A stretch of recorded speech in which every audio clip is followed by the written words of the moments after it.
दोस्तों, बहुत समय पहले की ये बात है। एक गांव में एक साधु रहता था।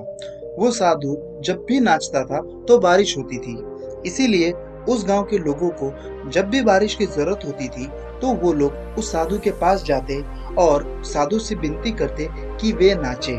और वो साधु नाचता और जोरों की बारिश कुछ ही देर में होने लगती। कुछ दिनों के बाद उसी गांव में 4 लड़के शहर से घूमने आए। जब उन चारों लड़कों को यह बात का पता चला कि किसी साधु के नाचने से बारिश होती है तो उन्हें इस बात पर बिल्कुल यकीन नहीं हुआ। उन लड़कों ने गांव वालों को चुनौती दी कि अगर हम भी नाचेंगे तो बारिश होगी, और अगर हमारे नाचने से बारिश नहीं हुई तो किसी साधु के नाचने से भी बारिश नहीं होगी। अगले दिन सुबह सुबह गांव वालों ने उन चारों लड़कों को साधु की कुटिया के पास ले गए और साधु को सारी बात बताई।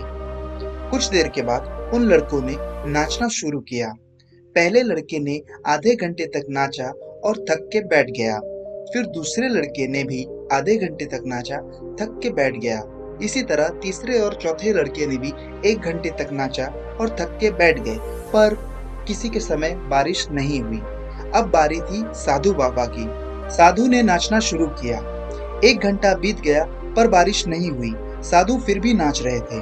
2 घंटे बीते लेकिन कोई बारिश नहीं हुई, फिर भी साधु नाच रहे थे। 3-4 घंटे बीत गए लेकिन बारिश का नामो निशान नहीं, लेकिन साधु नाच रहे थे। लेकिन जब शाम हो गई तब बादलों की गड़गड़ाहट की आवाज सुनाई दी और कुछ ही देर में जोरों की बारिश होने लगी।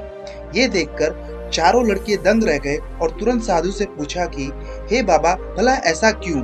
हमारे नाचने से बारिश नहीं हुई और आपके नाचने से बारिश हो गई।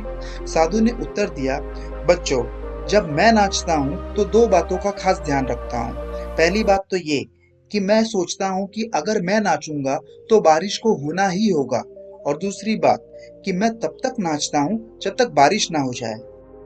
सफलता पाने वालों में ये खास बात होती है कि वो जिस काम को भी करते हैं उसमें उन्हें सफल होने का पूरा भरोसा होता है, और वो तब तक उस काम को करते हैं जब तक वो उस काम में सफल ना हो जाए। इसीलिए अगर हमें हमारे जीवन में सफल होना है तो हमें इसी साधु की तरह अपने लक्ष्य को प्राप्त करना होगा।